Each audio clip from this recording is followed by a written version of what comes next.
Bueno, es evidente que tenemos mucho que conversar con el ministro de Educación, Marco Antonio Ávila. Gracias por estar con nosotros. Muchas gracias, Mónica, por tu invitación. ¿Qué le pasa cuando ve estas imágenes y cuando, cerrando el día, este es el balance de una jornada en su cartera? Sí, mire, yo siempre sitúo esta situación en el contexto que corresponde. No estamos hoy día, nuestro sistema educativo tiene más de 12.500 establecimientos y no voy a eludir los temas, vamos a hablar de ellos, pero quiero circunscribirlo efectivamente lo que hoy día está pasando en estos establecimientos de la Comuna de Santiago. O sea, eso es lo primero, ¿no? No estamos hablando de un sistema educativo completo que está desbordado, a pesar de los casos de violencia. ¿Usted no ve que esto sea el comienzo de un movimiento más grande que pudiera replicarse con estos mismos métodos en otros colegios a lo largo del país? No, fíjese que la misma nota lo señalaba, ¿no? La conversación de los estudiantes del INBA, ¿no es cierto?, con su nueva directora, con la misma dirección de educación municipal. Estos estudiantes estuvieron en nuestras oficinas del Ministerio de Educación cuando ofrecimos, como lo hemos hecho siempre, un ministerio de puertas abiertas para comenzar esta conversación y este diálogo de aquellas demandas que nosotros entendemos que son legítimas y que además compartimos, son parte de nuestro programa de gobierno, mejorar la dignidad de los establecimientos educacionales, de la alimentación que reciben y también, ¿no es cierto?, de los programas educativos. Las demandas, no los métodos. Las demandas, exactamente. Y eso yo quiero ser bien claro, nosotros hemos condenado desde el primer minuto, yo lo he señalado en todas las entrevistas, que estamos siempre disponibles para hacer de puente cuando no somos responsables directos de la educación de algunos establecimientos. Nosotros no somos sostenedores, en este caso el municipio de Santiago. Solo en los servicios locales, en los que hay 11, es donde podríamos decir que somos sostenedores directos. Ahora, ¿qué significa para un gobierno que su liderazgo, desde el propio presidente, hartos más vienen del movimiento estudiantil, ver aparte de ese movimiento estudiantil en estas prácticas de violencia? Ahí yo diría que lo que nosotros queremos señalar con mucha claridad es que condenamos, lo decía también la ministra Vallejo.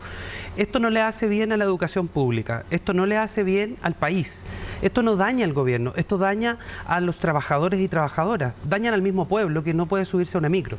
Por eso es que condenamos estos hechos y creemos que tienen que tener la responsabilidad, cumplir, ¿no es cierto?, con esta responsabilidad y la sanción que corresponda. ¿Son representativos del movimiento estudiantil cuando vemos quema de buses, cuando vemos algunos de overoles? ¿Representan el movimiento estudiantil a su juicio? ¿Quiénes son dentro del movimiento estudiantil los que recurren a la violencia? Yo creo que siempre se nos señala, ¿no?, especialmente desde los estudios, que tenemos que hacer un análisis bien profundo, mirar desde dónde viene esta violencia. Y nosotros creemos que probablemente el origen de la indignación, que puede ser muy entendible en todos los estudiantes, esto mismo pasaría en distintos lugares del país, donde, por ejemplo, la alimentación no es la adecuada o donde se gotea el casino, ¿no es cierto?, donde yo voy a recibir el servicio de alimentación. O no hay baños, o no hay baño, o no hay agua potable, muchos establecimientos que tienen circunstancias de este tipo. Sin embargo, para nosotros esa no es la manera. No creemos que así vamos a mejorar en ningún caso. Hoy día estas dos salas del Instituto Nacional probablemente son salas que se van a sumar. Si hoy día teníamos 3.500 millones de necesidad para recuperar el Instituto Nacional, hoy día son 37.000 millones probablemente. ¿Tanto más? No sé si tanto más. Estoy poniendo un ejemplo que se suma. Pero podría ser el doble incluso. Una reja, un vidrio, una puerta, cualquiera de ellos. Y además, sin considerar, ¿no es cierto?, el daño que se le provoca a un conjunto de trabajadores y trabajadoras. Gente del mismo pueblo que va todos los días a trabajar a sus oficinas. ¿Ministro? O sea, eso para nosotros es inaceptable. Ahora, de lo que usted me dice, usted dice que no son representativos, que los circunscribe a estos colegios y que no cree que esto sea el comienzo de un movimiento en que se repliquen estos hechos de violencia en otras partes del país. Debo entender que con lo que ustedes están haciendo, ¿creen que vamos a ver que se aplaca la violencia y no que se mantiene o se incrementa? A ver, yo lo que quiero señalar es que nosotros estamos saliendo de una crisis importante. Después del estallido social usted tuvo un periodo de pandemia que agravó las situaciones de salud mental, pero también agravó las situaciones probablemente por falta de mantenimiento en los establecimientos y de una vuelta a la socialización probablemente durante este año 2022. Nosotros de inmediato lo que hicimos fue generar una flexibilización de la jornada escolar completa, en el entendido, ¿no es cierto?, que esta carga horaria extensa podía estar provocando mayor tensión. Los profesores y profesoras están muy agotados, están tremendamente estresados y estamos generando las posibilidades. De hecho, hemos pedido la suspensión del CIMSE, hemos también pedido, ¿no es cierto?, la voluntariedad de la evaluación docente y por último hemos presentado hace 2 semanas la política de reactivación educativa integral, que tiene una serie de componentes que precisamente se hace cargo de las situaciones de de salud mental y de clima escolar. Por eso usted cree que esto va a ir aplacándose, esta violencia, no que va a ir incrementándose. La respuesta la tiene en el mismo caso del INVA, en donde quienes acceden al diálogo y pueden efectivamente sentarse a conversar en una mesa, generar acuerdos, como los que hoy día cumplió el municipio de Santiago, en donde no solo tiene una directora elegida por alta dirección pública, ¿no es cierto?, un liderazgo que va a conducir ese establecimiento, sino que además han comenzado las reparaciones, por ejemplo, del patio Siberia y otros más que en el fondo necesitan recuperación. Usted decía, esto es un problema que circunscribe a colegios de Santiago, no así los problemas de infraestructura y todo eso que sabemos son nacionales. Es nacional. Ahora, ¿cuánto es el déficit de infraestructura a nivel nacional? ¿Alrededor de cuántos millones de pesos? No le podría dar una cifra exacta por lo siguiente. El gobierno anterior detuvo un censo de infraestructura. El último es del año 2012. El censo de infraestructura se detuvo. Hace 10 años. O sea, en 10 años no sabemos cuál es la infraestructura que se necesita. No sabemos, porque como le digo, el gobierno anterior detuvo un censo de infraestructura que hoy día nosotros que asumimos el gobierno lo echamos a andar. ¿Cuándo van a saber, cuándo van a tener resultados? A fin de año vamos a tener el resultado de esto. Esto es una licitación, quiero explicarlo bien para que lo entienda la ciudadanía.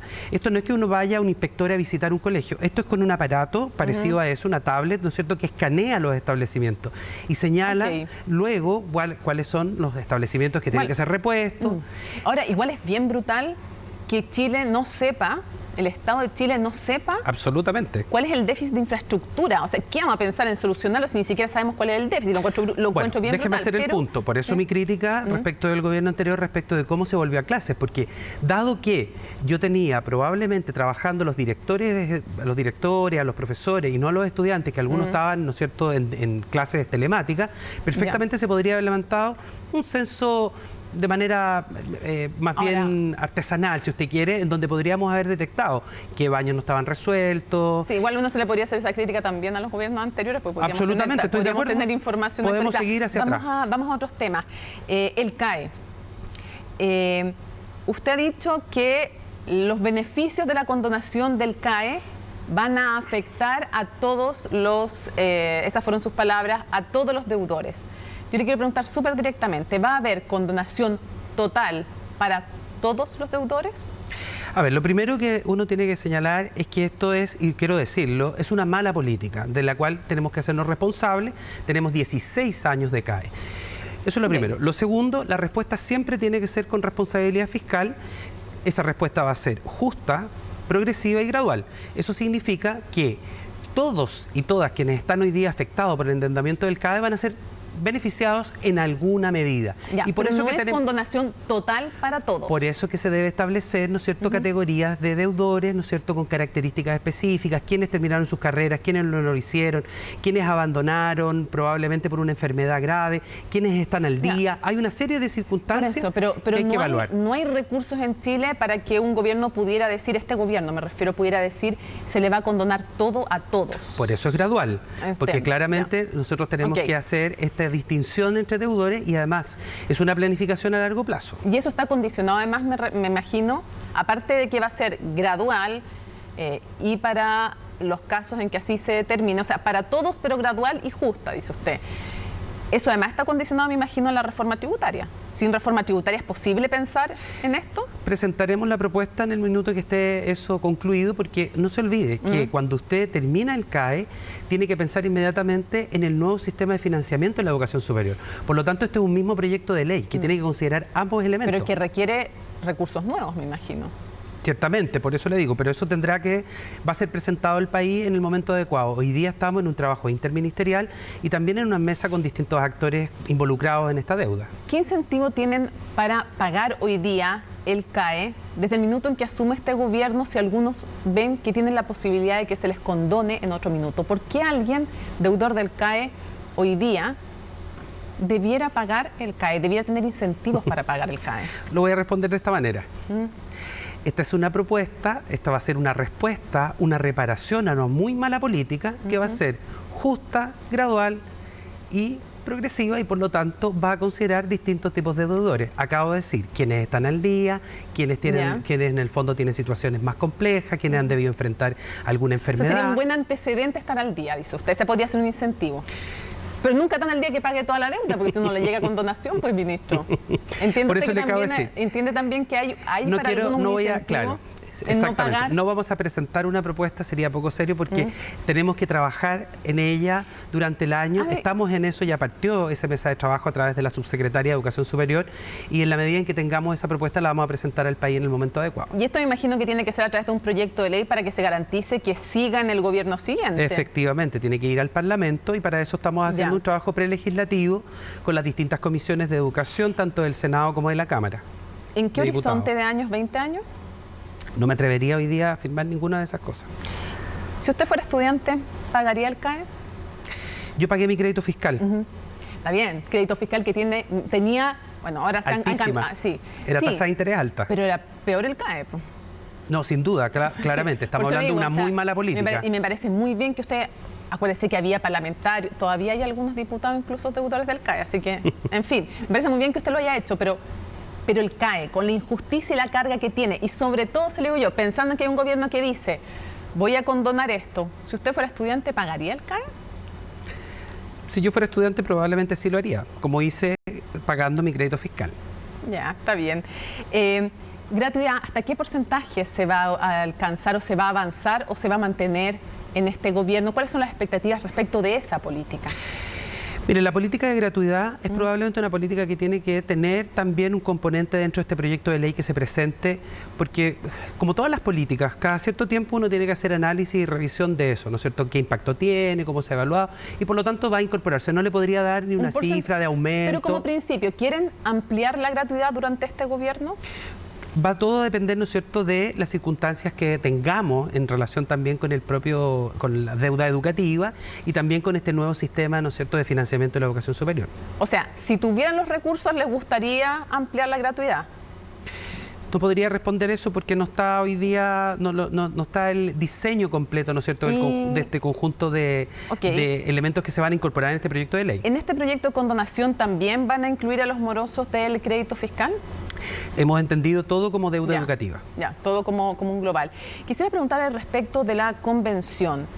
Hay una discusión respecto de cómo quedó la libertad de enseñanza y hay una discusión que es central respecto de qué se entiende por libertad de enseñanza. Me gustaría saber qué entiende usted por libertad de enseñanza, porque algunos lo asimilan a la libertad de crear proyectos educativos, libertad de enseñanza, de aula, de cátedra, pero otros también le agregan la libertad de seleccionar. Para el ministro de Educación del gobierno del presidente Gabriel Boric, la libertad de enseñanza incluye la libertad de seleccionar a los alumnos?